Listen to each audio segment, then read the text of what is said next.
is brought to you in living color on NBC. You fellas have been getting away with murder. I'm going to try it the hard way. Through a mirror and over my shoulder. Just watch. Bing. How do you like that? The three-question shot, boy. Not bad. You're so round, so firm, so beautiful. Look out, everybody. Zoom, zoom, zoom. I'm a motorcycle demon. Better give me lots of room. I'm gonna rock. Rumble and roar. I'm gonna rock. Rumble and roar. I'm gonna ride around the countryside. I'm gonna rock. Rumble and roar. Got a letter to...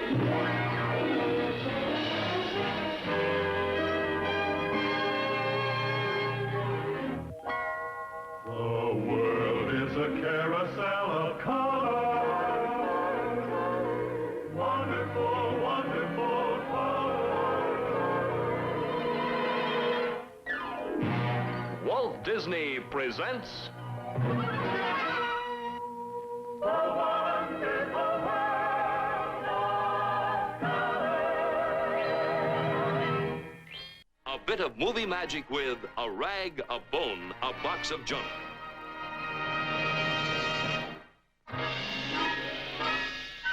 And now your host, Walt Disney.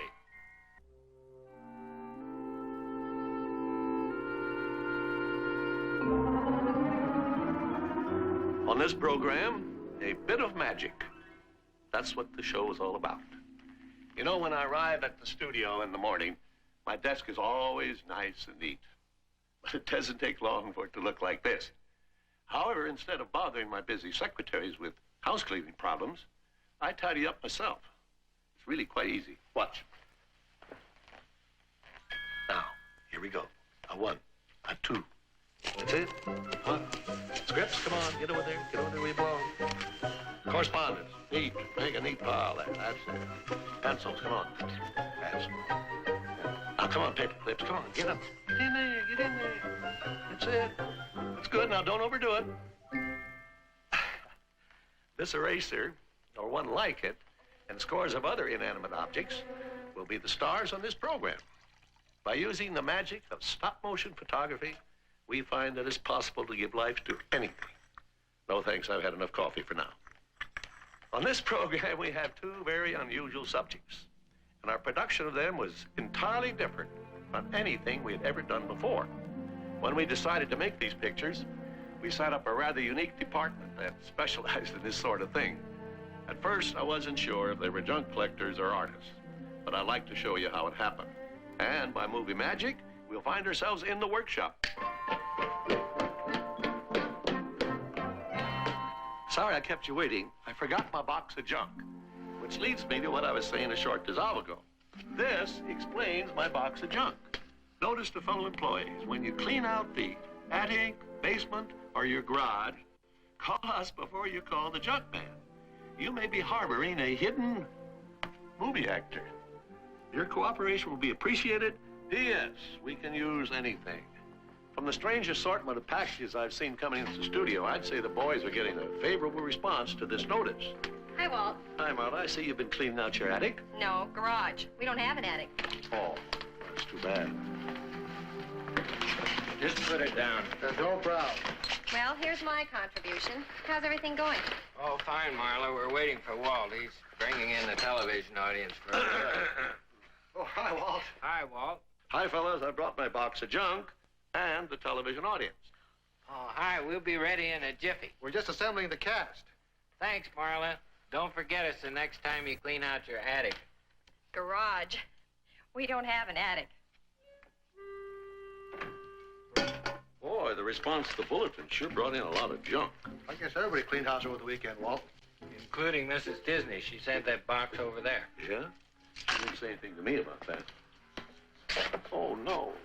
This is my smoke tree tie. She can't do that. This is still my favorite hat. This thing hasn't gone out of style yet. You know, you can't trust these wives when they start cleaning house. My stuff is always the first to go. Oh, no, my grandson would love this. Look, guys, you got to put a hold on this box. Well, We about ready to get on with the show?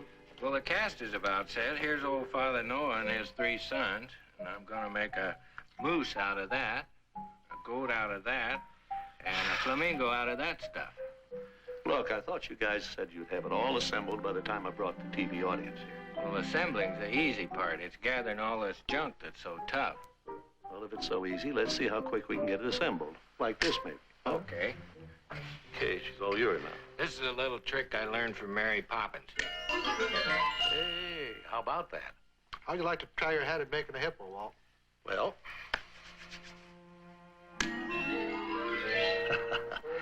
Not a bad-looking hippo, if I must say so myself. Oh, Walt, you say the cutest things. Well, a cute little hippo like you should have a mate. You fellas have been getting away with murder. I'm going to try it the hard way. Through a mirror and over my shoulder. Just watch.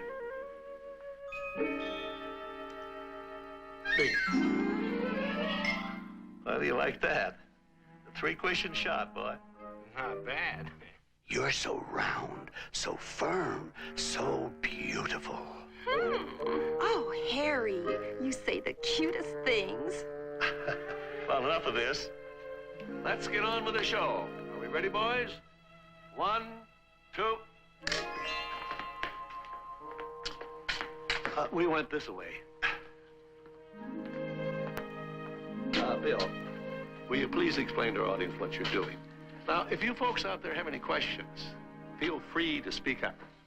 This is our opening scene. That globe represents the Earth at the time of the Great Deluge.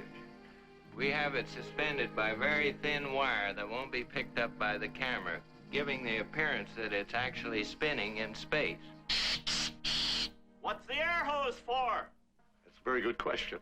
This is how we make the Earth spin. Now watch.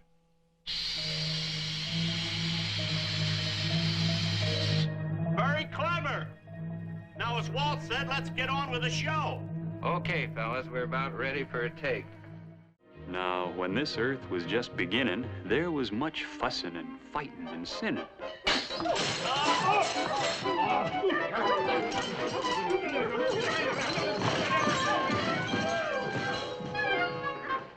Then one day a cloud appeared up in the sky, and a great heavenly voice spoke from on high.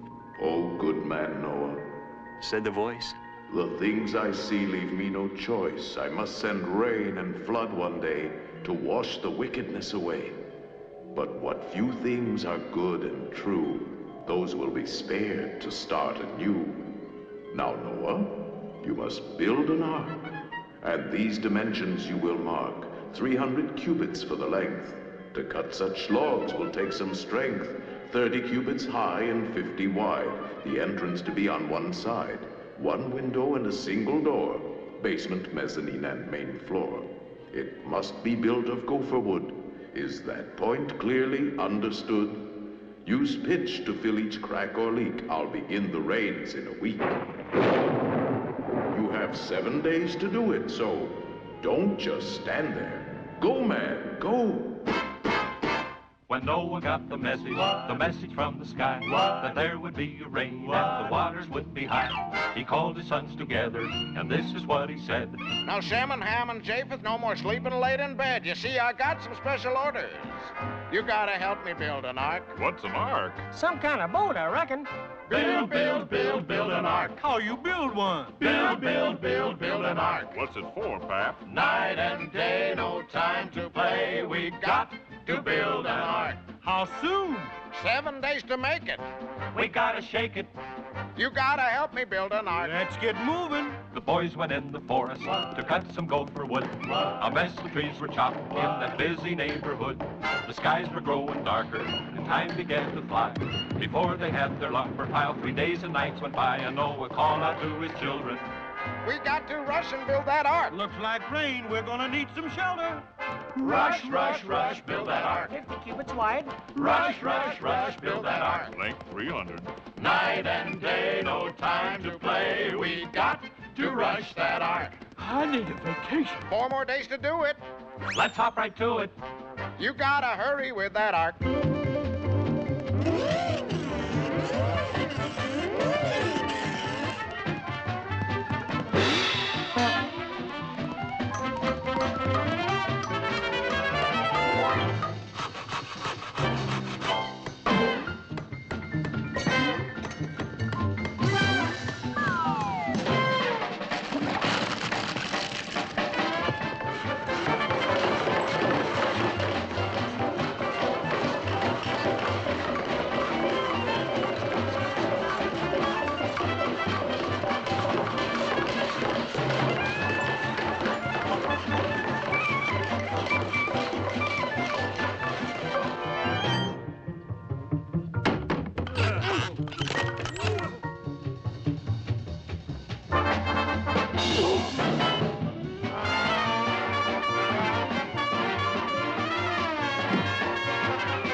Boys, we made the deadline. And now we've got to name this ark.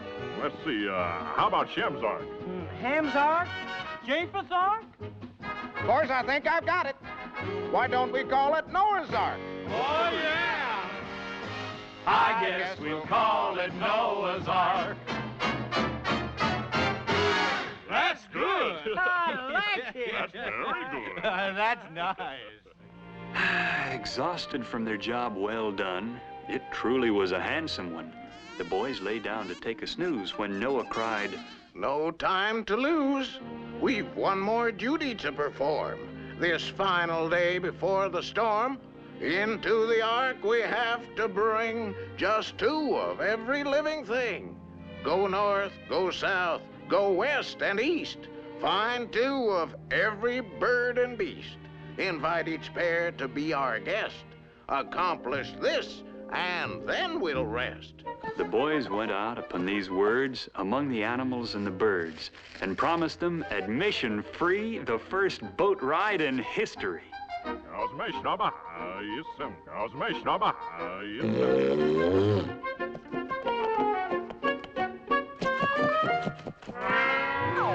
Nun, Dexter. Rush was here no go near, Council. Uffa. Make a right open, I must.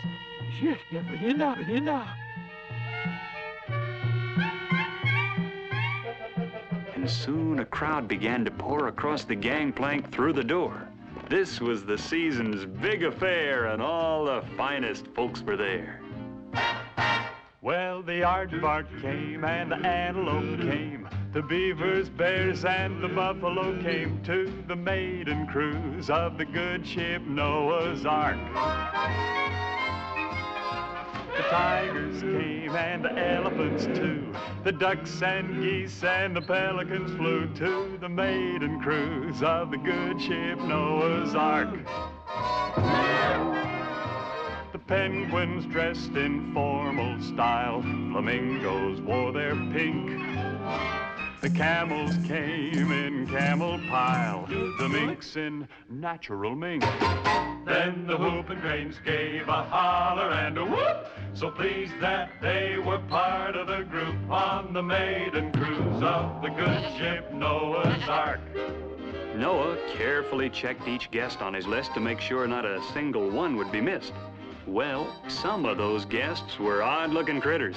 The way they were built would give you the jitters. There were duck-billed platypus half and halves, silly hyenas with sillier laughs, earthbound emus, hopscotching kangaroos, and the great galloping canoes came in twos.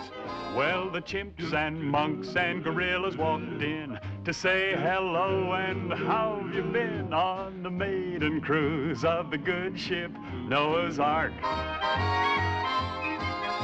The ostrich pair, they were strutting so proud, and how their feathers tickled the crowd on the maiden cruise of the good ship Noah's Ark. The civet cats were seated near the horrified giraffes. The porcupines made their point clear.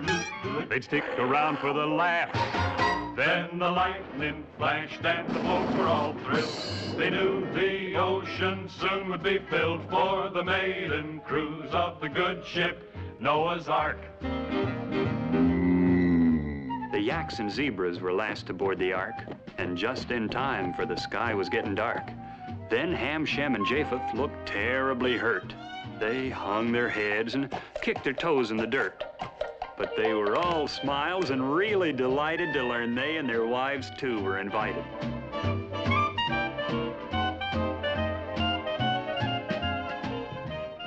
And Mrs. Noah, whose task it was to pack a picnic basket, had prepared some simple victuals to fill up their empty middles. The old gal had potato salad, macaroni, bologna, pastrami, salami, baked ham, berry jam, marmalade, lemonade, peach pie. Oh, my.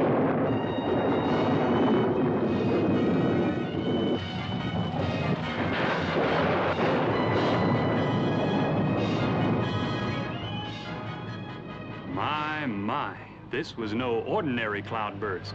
Of all known storms, this was the worst. Oh, it rained every day, it rained every night, but the old Gopherwood Ark was weather-tight. How it did rock and roll once it left the land.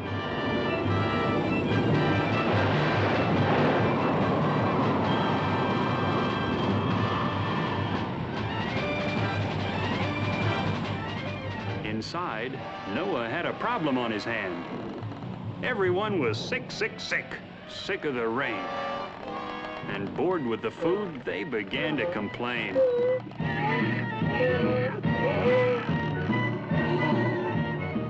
Some even said, "We've been in some boring places, but here, day after day, the same old tired faces." What with all the terrible snarling and growling and pushing and shoving and hissing and howling, poor old Noah's mood was one of complete despair. He chewed off his nails and almost tore out his hair. Noah, Shem, Ham, and Japheth faced a difficult job. How in the world would they ever pacify this mob? Just how could they make them forget all this congestion? To try to reason with them was out of the question. Then Mrs. Noah calmly said, "Music hath charms to soothe the savage beast." Noah thought and scratched his head. Well, why not? It's worth a try, to say the least. Quickly, Shem, Ham, and Japheth dug down in a trunk and came up with what looked like a lot of old junk. Uh-oh, then a negative thought popped into Noah's head. Suppose the music irritated them instead. Suppose that wild, crazy bunch were stampeded. Holy cow, that would be all that he needed. But then, when he heard how those sons of his played, his doubts disappeared. He knew they had it made.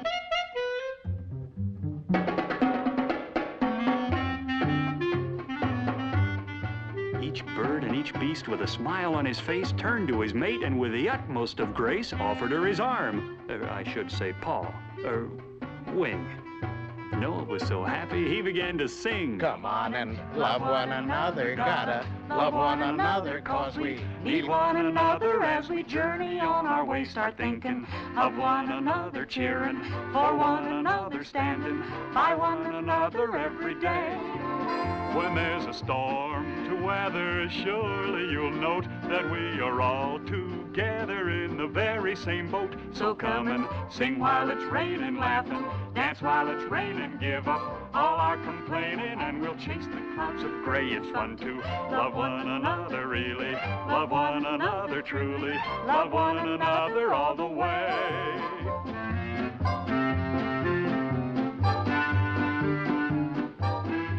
In one corner of this happy room sat Mrs. Hippo, filled with gloom. Though Harry Hippo was having the time of his life, not so his wife. She was having a jealous fit while old Harry danced and made a hit with all the females in the place. What a disgrace. So she was caught completely off guard when Noah said, "Harry's such a card. He must be fun around the house. You're lucky to have such a spouse." Please, that will suffice. Mr. Noah, let me give you some advice. Now, looky here. Don't speak of stew to an oyster. Don't talk of chowder to a clam. I'm sure you realize that it ain't polite or wise to bring a leg of mutton to a lamb. Don't ever say thermidor to a lobster. If his lifelong friend you want to be, and you'd be my friend too. Yes,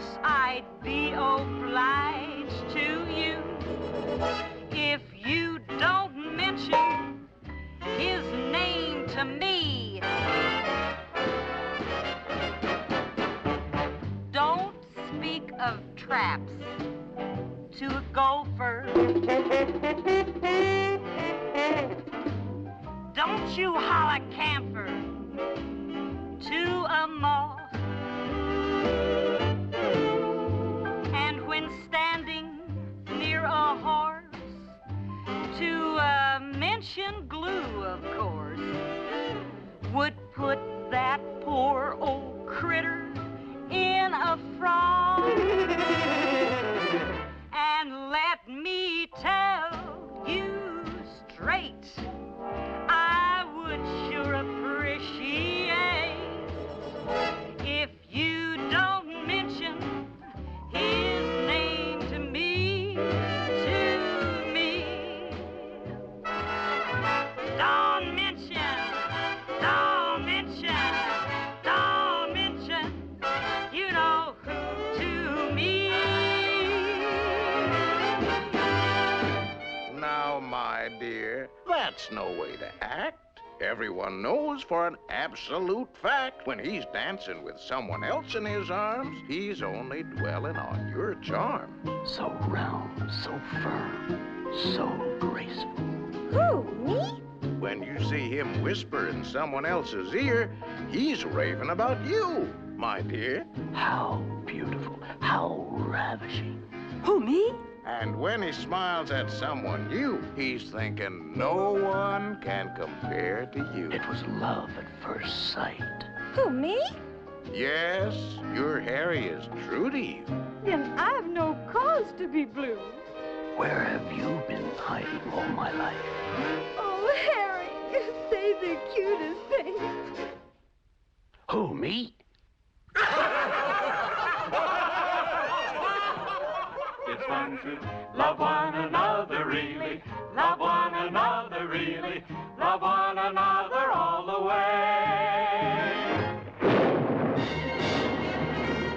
It rained and rained and rained, and it rained some more. Then it really began to pour. I mean pour. 40 days and 40 nights in all. There never was such a squall. The wind whistled and howled and blew, and the tempest grew and grew and grew. From wave to wave, the ark was tossed and hurled. This tiny boat with the entire population of the world. Then, just as quickly as the storm had started, the downpour stopped. The big black clouds departed. Old Noah sent forth a dove into the air.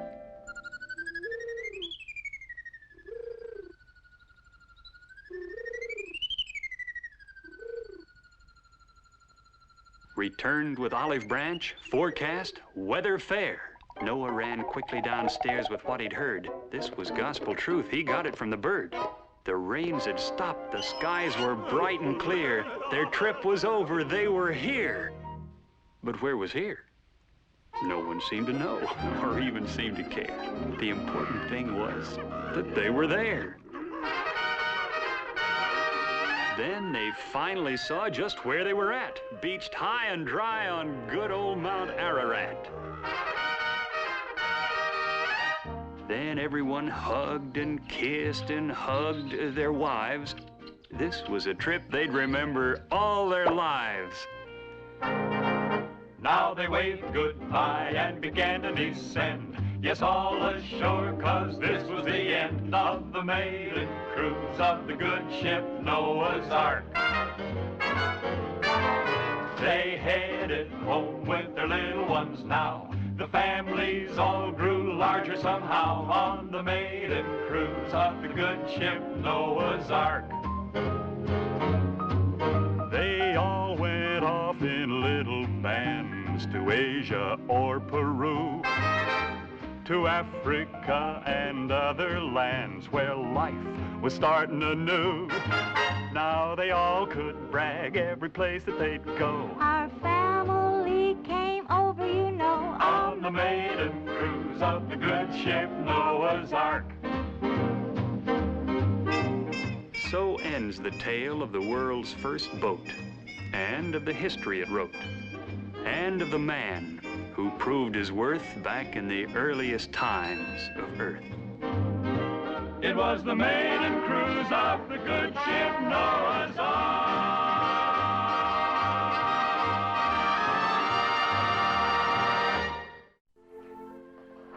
You know, this takes me back well over 40 years when I first started to make animated cartoons. We achieved all our illusions of action with articulated figures such as this. Now to get on with the show. In the past 50 or 60 years, so many wonderful songs and song styles have come and gone all too quickly.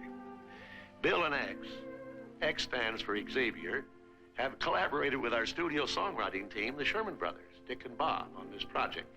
The Shermans have written several new songs based on the styles of the era, starting with ragtime style up to rock and roll. And the boys feel they have something for all age groups. To change the format slightly, we have decided to combine the stop-motion photography with the standard type of animation. Now, we've called on our old friend here, the universal authority on popular music, Ludwig Von Drake, who will be drawn in the standard way, to act as master ceremonies. Bill and X have come up with a fresh approach to character styling using paper sculpture and vegetables. Any questions? Is that celery paper or paper celery? Oh, no, this is a real piece of celery. You see, the first song is the rutabaga rag, so we decided to use real vegetables. The rest of the cast is paper dolls. Paper cutouts. Do you get paid for doing this? Yes, sir, and with fringe benefits. By making the characters out of paper, they're very flexible and easy to move from one position to another. On the back side of this paper cutout, you can see how we put them together. Each joint or pivot point is connected with a wire or a thread. To give the illusion of movement, I changed the position of the cutout from one frame to the next. I used this one for close-ups. The eyes will open, look in any direction, and close. The eyebrows will move up and down, and by opening and closing the mouth, it looks like he is talking. I ain't got no body. Oh, I'll take care of that. Now you have. Let's see you do something else for the audience. Okay, but first, let's warm up the band.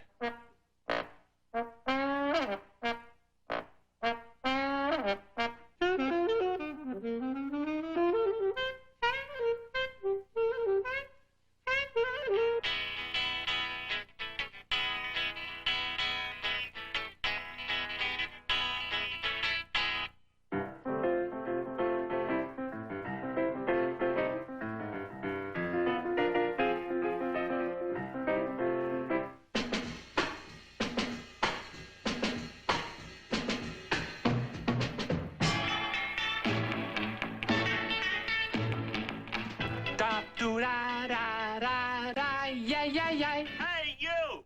Who, me? Yeah, you! I don't dig that kind of music.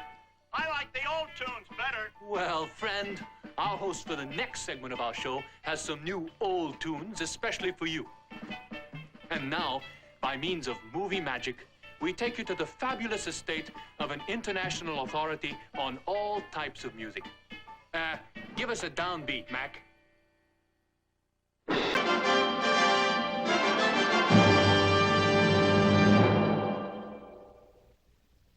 Hello there! Welcome to my modest home. And what can I do for you? Oh, yes!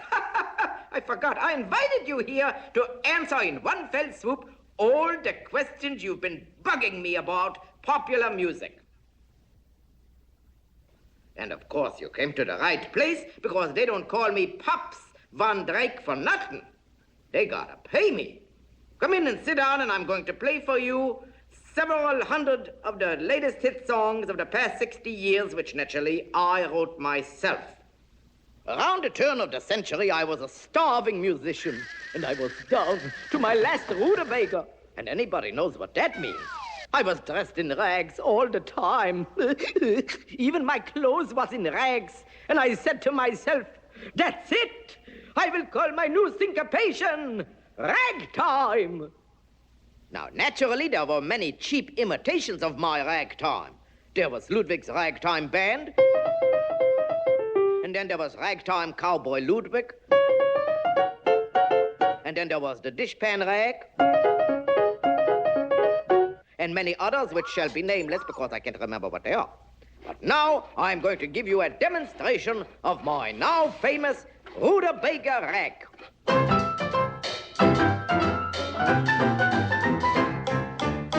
Everybody's ragging to the Rutabaga, ragging to the Rutabaga, 'cause they know it's harder than a hot potato, harder than a hot potato.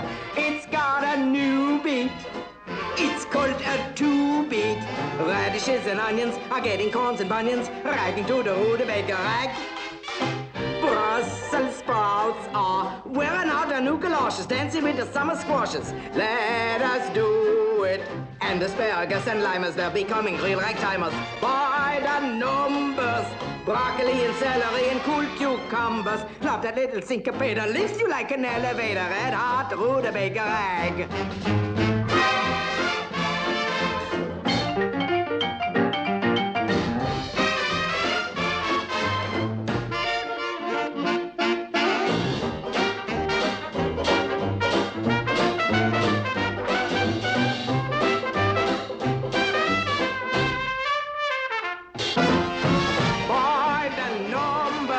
Broccoli and celery and cool cucumbers. Love that little syncopator, lifts you like an elevator. Red hot Rutabaga, red hot Rutabaga, red hot Rutabaga rag. Red hot. Popularity is fickle, and soon my ragtime was worn to shreds, and the people shouted, "Ludwig, pay your bills!" No, that isn't what they said. That was my laundryman who said that. But I'm trying to remember. Now, let's see what they said. Oh, yes, they said, "Ludwig, give us a new sound in popular music." So I gave them a new sound. It was the roaring 20s, the days of raccoon coats and the sheiks and the flappers and the tin lizzies. The wireless was replacing the gramophone. You know something? I don't know why they called it a wireless, because look at all those wires there. Some nut called it a wireless. Maybe that's why they changed the name to radio, which is really OIDA spelled backwards. I happened at the time to be below the Mason-Dixon line, you see, and Mr. Dixon came up to me and he said, "Mr. Von Drake, sir, you all had just better put old Dixie on the map." I said to myself, "Little old Ludwig, sir," I said, "it's up to you all." So I wrote Louisville Ludwig, a song about me, naturally. But to protect the innocent, me, I changed the name to Charleston Charlie.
Charleston, Charleston, Charleston. Oh, boy, am I.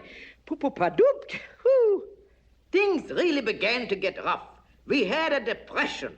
Wall Street laid an egg. It was more like an omelet. And the roaring 20s went out with a peep. But was Von Drake depressed? You can bet your boots I was, because all my money was lost in debt and I couldn't stand for it. What am I saying? I wasn't depressed, not on your life, because I knew that the world was waiting for me, Ludwig Von Drake, to pull the world out of depression. And I pulled them out of depression into complete poverty, single-handed. And so there I was, down to my last nickel. I ate it. No, what am I saying? I went into a 5 and 10 cent store feeling like $1 million, and I bought myself a piano. And it was on this noble instrument that I modestly wrote my greatest forever remembered hit. Soon every band in the nation picked it up and threw it out. Wait a second, what am I saying? They didn't throw it out. They started to play it. Everybody was playing it.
For my next unforgettable invention, I electrified the megaphone and called it a microphone.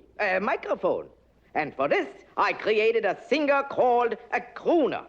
And for him, I composed a new type of song, which I called the love ballad. Boo, boo, boo, boo, boo. Sing out paper dolls. And by sheer accident, ooh, I created these dolls. The perfect group to introduce my new rhythm, Boogie Woogie. I was about to watch my favorite musical program of a higher level, the Von Drake Hour. They are featuring some of my old-time tunes. That would be last week's hits. Ah, there it is now with Jackie Babylon and the Babylonians. Oh, boy, are they a swinging group. Come on, be my guest. This is pay TV. You think that was something? That was nothing. Will you hear my latest hit? I will demonstrate in here. You see, this is my hi-fi studio. Now, everybody knows what hi-fi stands for. High financing, which you better secure before you start making a studio like this, because I'm going to tell you it's going to cost you a fortune. You know what I got here? I got woofers and tweeters and coaxials and baffles and crossovers and changeovers and washers and dryers and washers and dryers I got here. But put them all together and it gives you canned music, stereophonic sound. Beautiful. But the most important piece of equipment I got in this whole place is my credit card. No, not my credit card. I mean this insignificant little stool. It is minutely calibrated to be in the precise spot to appreciate stereophonic sound. All right, I'm going to play my latest hit in living, thrilling, breathing, inhaling stereo. Oops. You want to know something? I forgot the record. But that's all right. Never mind, because I, Ludwig Von Drake, will do it for you live. Look out, everybody. Zoom, zoom, zoom. I'm a motorcycle demon. Better give me lots of room. I'm gonna rock, rumble and roar. I'm gonna rock, rumble and roar. I'm gonna ride around the countryside. I'm gonna rock, rumble and roar. Got a leather jacket, Von Drake is on the back, and my greasy denim trousers are black. I'm gonna rock, rumble and roar. I'm gonna rock, rumble and roar. I'm gonna race all over the place. I'm gonna rock, rumble and roar. Take it, Jack!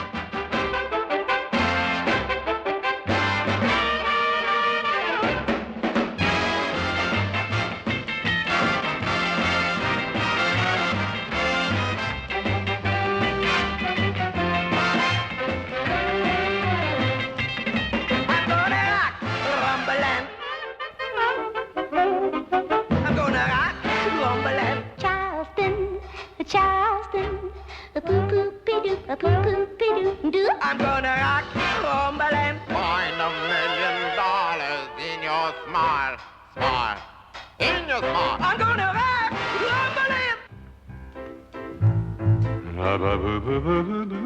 I'm gonna rock, rumble and Bake a fortune cookie with a boogie woogie bakery man. Rock, rumble and race all over the place. I'm gonna rock, rumble and roll.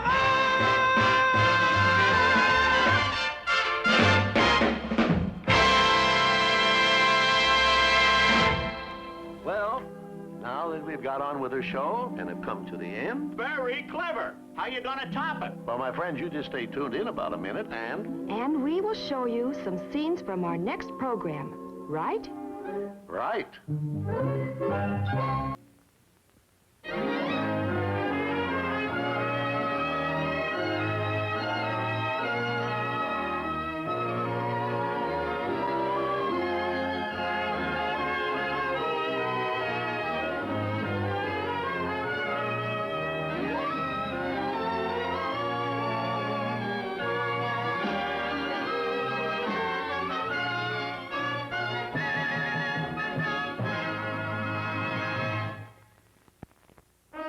Walt Disney's So Dear to My Heart, a motion picture close to the heart of all of us. So Dear to My Heart, starring Burl Ives, Buno Bondi, Give me strength. Bobby Driscoll, and Danny. Walt Disney's So Dear to My Heart, in a theater near you.